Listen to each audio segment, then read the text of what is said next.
Gears is an antisocial, self-proclaimed misfit. He finds fault in everything and everyone. Gears acts this way to help cheer others up, as they try to cheer him up. Possessing tremendous strength and endurance, he totes heavy loads over long distances. He is able to launch to a height of 20 miles and floats down on compressed air. He can also detect infrared. Gears becomes an easy target due to limited maneuverability. Gears is one of the only 4 first-wave Transformers that actually began life in America, as opposed to being imported from Japan. As Transformers was ramping up development and production, American toy company Knickerbocker was going out of business. The figures that would eventually become Autobots Huffer, Brawn, Windcharger, and the aforementioned Gears came from their never-released line of transforming robots, the Mysterions.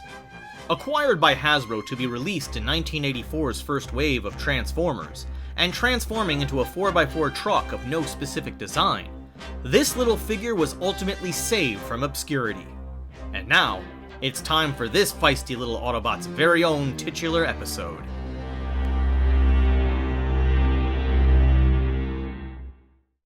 Hey, I told you I wouldn't be that long. So, this is a great chance for you to like, share, and subscribe if you haven't done so already. And if you have, I thank you very much for doing so. Now, let's get right into it. This is Season 2, Episode 18, Changing Gears.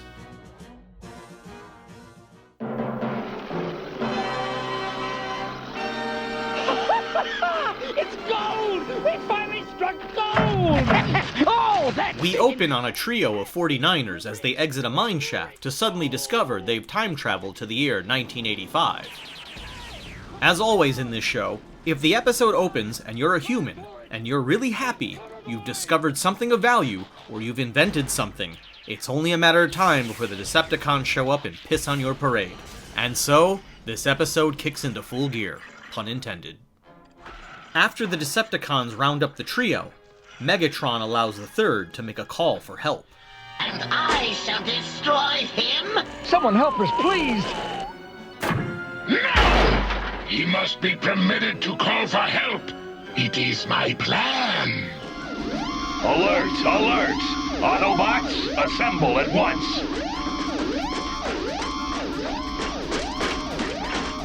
Oh, wouldn't you know it?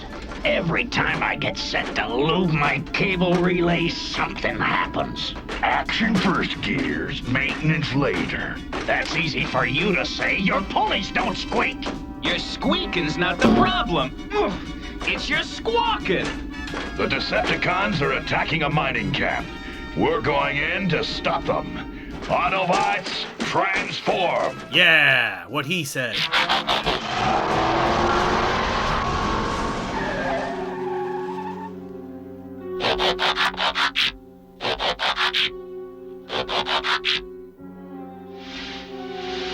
After executing pointless maneuvers, the Autobots all move in to save the humans, springing yet another Decepticon trap. Autobots, attack! Give up, Megatron. You've lost. On the contrary, I've just begun to triumph.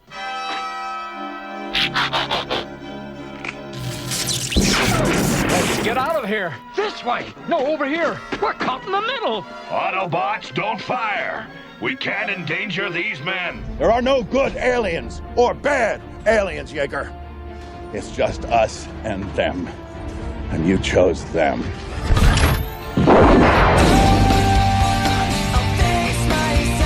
I think I've made my point. Look out! Now, Decepticons, bring me the Autobot Gears. Once the Autobots are all capacitated, it becomes clear this was all a ruse to capture Gears.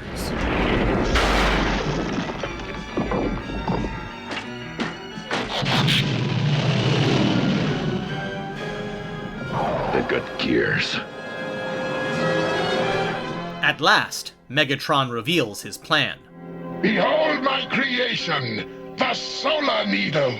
And you, Autobot, you will help me pierce the fiery heart of the sun to harness its power. Go ding your diodes and get defunct, Megatron. I'm not helping you do zilch. A secret sensor scan of all the Autobots revealed that you alone have the special circuit I need. What happened? I suddenly feel so good-natured. Oh, obviously this circuit modulated your personality. But that can wait. Now watch and marvel as I harness the mighty power of the sun.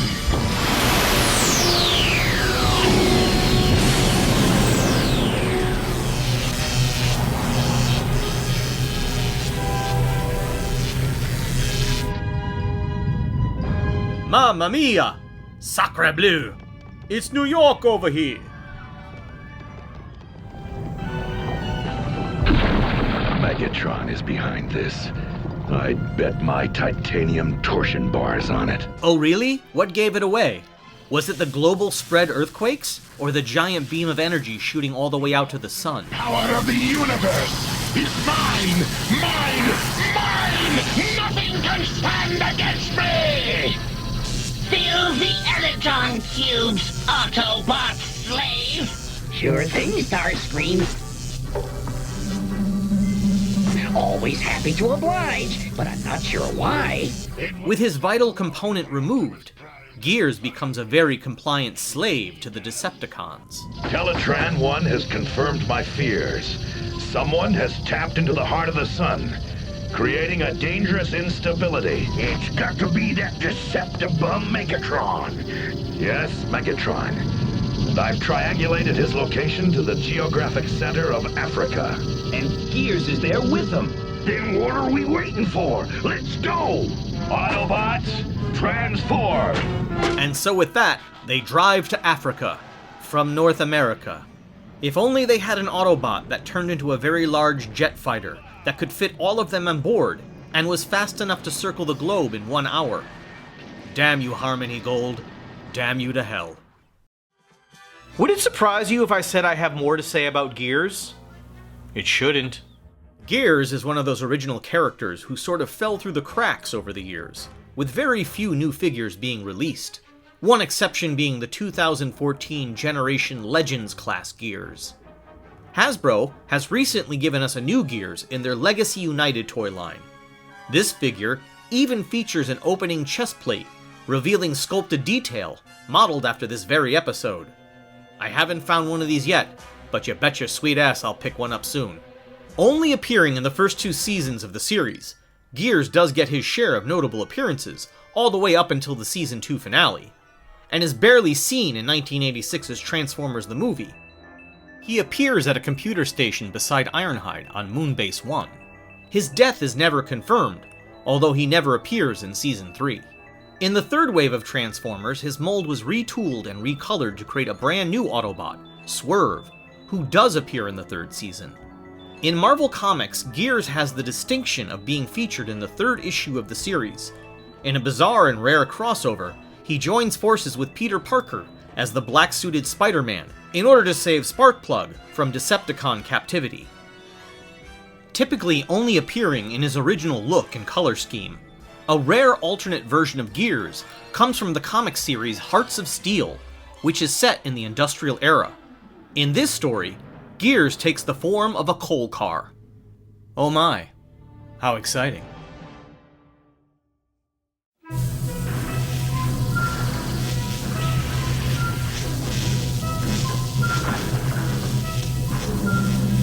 What's happening, Megatron? The Earth seems unstable. Don't worry about things that don't concern you, Starscream. The Autobots are coming. That is all that matters now. What can possibly go wrong? Man, look at that battery leaves! Eradicating miles of beautiful natural African wildlife, the heroic Autobots forge on to meet their evil enemies. Through a series of wacky hijinks, we learn the vulnerability and danger of Megatron's solar needle.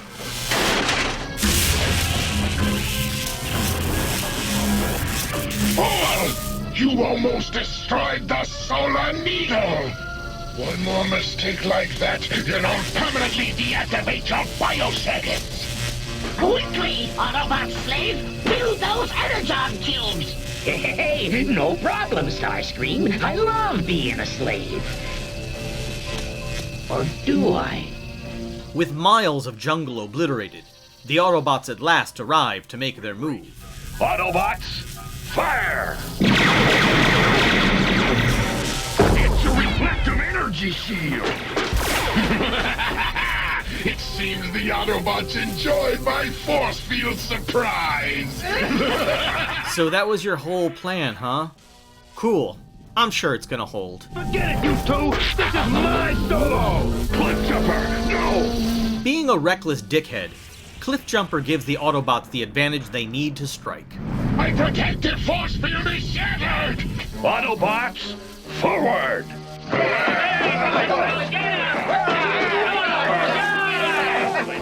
Gears makes his move to get his component back, but is stopped by Starscream. Hold on, buddy, I'm on my way! I should have destroyed you when I had the chance, but Megatron can't save you now! I really hate to disappoint you, Starscream, but you better look behind you. Do you seriously expect me to fall for such a stupid trick? Hey, thanks for the assist, little buddy. Say, isn't this a fun fight? As Macho Man Megatron tosses Optimus Hogan into the laser ropes, the bell rings, ending round 2. And once again, speaking of Gears, let's take a look at the career of the man behind his voice, Don Messick. American actor Don Messick was born in 1926 in Buffalo, New York. Although his early aspirations were that of ventriloquism, like many of his contemporary performers, his career brought him to radio, which ultimately took him down the path of voice acting. In the 1950s, his career journey brought him all the way to MGM Studios in Hollywood. There, he met animator Tex Avery, and with good fortune on his side, he was cast in the iconic role of Droopy Dog. Hello, all you happy people. You know what? I'm the hero. Just like fellow Transformer castmate John Stevenson, eventually he was cast in the role of Dr. Benton Quest on Johnny Quest, not Bendel Quest. I said that wrong the last time. On the Flintstones, he was the voice of Bam Bam. With a dent steak. Okay, drive it in. Bam, bam, bam, bam, bam! On Yogi Bear, he was both the voice of Ranger Smith as well as Boo Boo. TV show. For my birthday, a book. Trees of North America I've known. Sheesh. I gotta admit, you don't quit, Yogi. Let's blast off, boo-boo!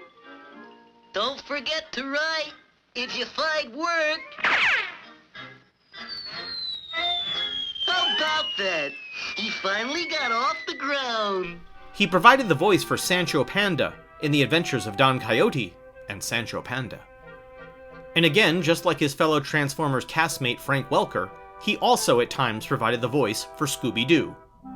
Not his only canine role, as he was also the voice of Astro on The Jetsons. Okay, dog.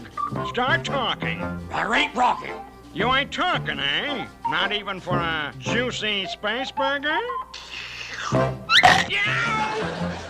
On The Smurfs, he was the voice of Papa Smurf. Hefty, why aren't you working on the dam? And Painter, is the work at the bridge finished already? We are picking fruits and nuts for the Master Smurf. Something very strange is going on. Very strange indeed. And again, just like Frank Welker, at times provided the voice for Azrael. In all things Hanna-Barbera, he provided the voice for Muttley.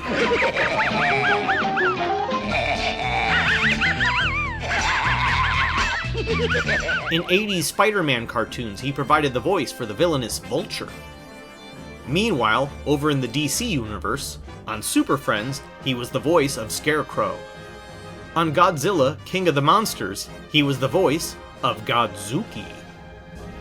In the animated Hobbit movie, he was the voice of Balin the Dwarf, Grinna the Troll, and the Lord of the Eagles. And in the Return of the King animated film, He was the voice of King Theoden, Right now! Right now! Right now to Gondor! as well as the mouth of Sauron. Is there anyone in this rout with authority to treat with me? Not thou, Aragorn. It needs more to make a king than a rabble such as this. In Josie and the Pussycats, he provided the voice for Sebastian the cat.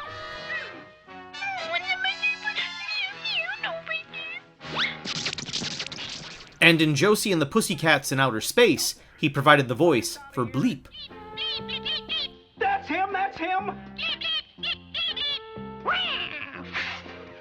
In Transformers, he provided the voices for Autobot Ratchet, Constructicon Scavenger, Kremzeek, Pirate Captain, Indian Maharaja, and of course, Gears. His final role was that of Hampton J. Pig in Tiny Toons, all the way up until his mysterious retirement in 1996. Gosh, it's Batman. It was later revealed his retirement was the result of a very serious stroke. Sadly, Messick died a year later, in 1997, at the age of 71. The passing of Don Messick marked the close of a major chapter in animation history.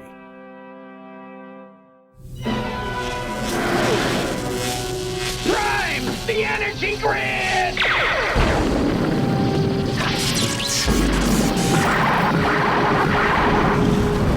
Against all odds, Gears remains true to his character and ideals, but pays the price for his heroism.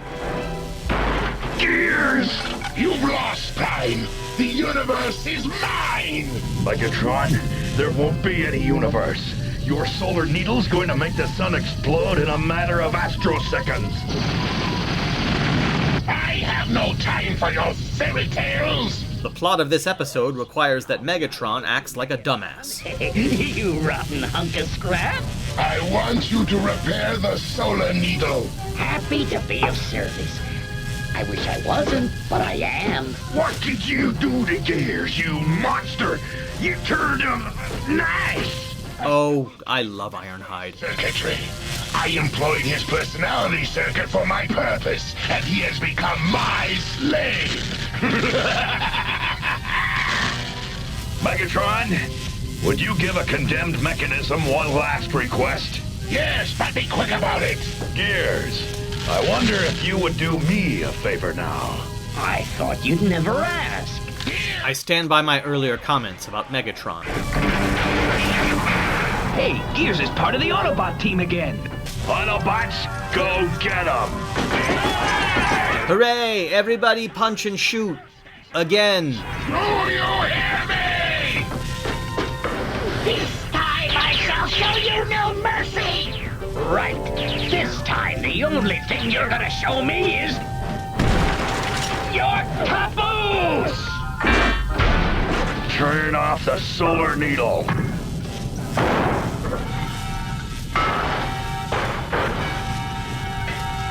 Never! I will destroy the universe first!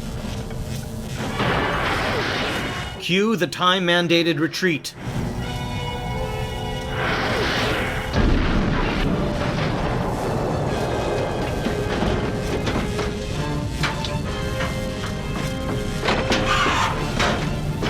To restore the sun's equilibrium, you've got to bypass the solar needle's memory. Right. All we need to do is disconnect that wire. You mean that wire? You got a blowout in your binary circuit. It's that one. Whoa! Hilarious. Your fingers crossed?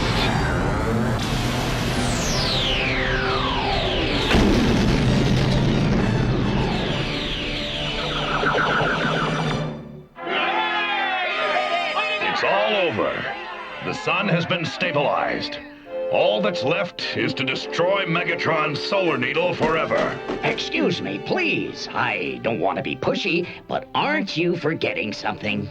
Your special circuit card, Gears. Here you are. Just a minute. We took a vote and, well, we decided we like Gears the way he is now. Yeah, a real photovoltaic pussycat. I see. Well, as long as you all agree. Hey, if you guys don't give me my circuit back, I'm gonna start kicking Transistor. All right, Gears, don't get your capacitors in an uproar. There. So, when do we roll out of here? This jungle humidity is giving me a cramp in my chronometer. Hey, now that's our Gears. We're waiting, Gears. Okay, but this probably won't work. Well, Gears, I guess you got a bang out of that, huh? Very hilarious. You know what a blast like that does to your sequential camshaft? I'm talking vibration. And then there's a tremor in my gyroscope, too, that's making... Overall, a silly premise with some nice animation. Still, worlds better than the next episode. I am not looking forward to City of Steel. God help us all.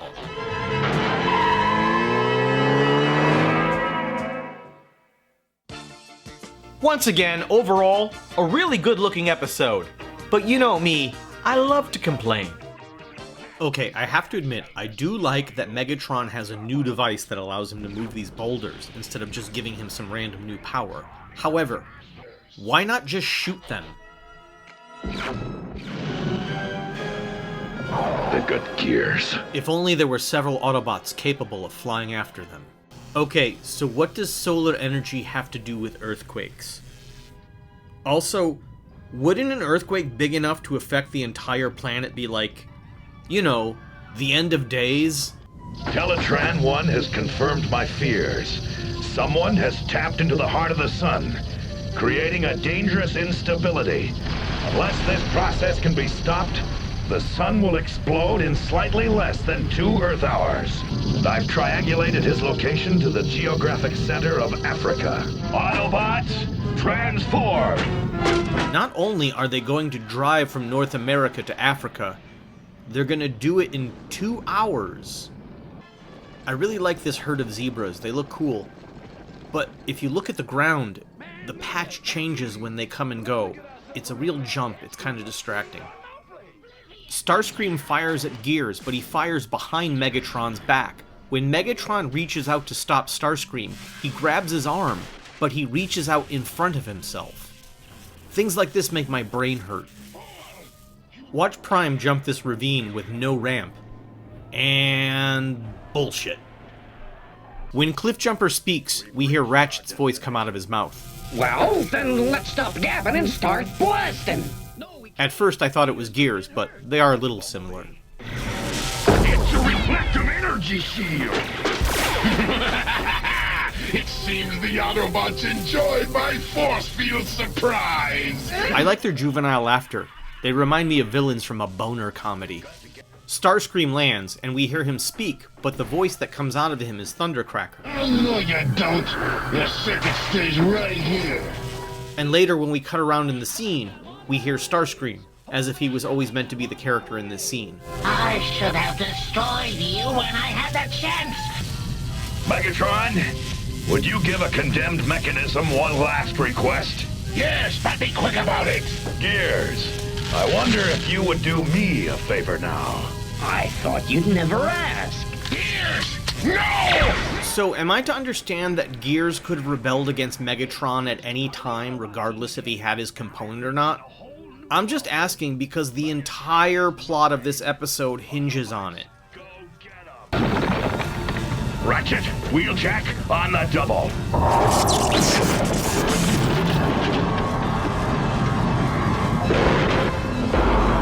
Wait, what? Oh, whatever. This is where I normally make the joke, I do hope they'll do better next time, but the next episode is called City of Steel. And if you know what I'm talking about, you know that they don't do better next time. It's just one of those episodes. It kind of makes you feel like the Transformers vomited in your eyeballs. Anyways, please like, share, and subscribe, and I'll be back as soon as possible with City of Steel. Thank you for watching. Yo, Gears! Get with it! Put that slab in right, or we're gonna be here till the Big Dipper gets rusty!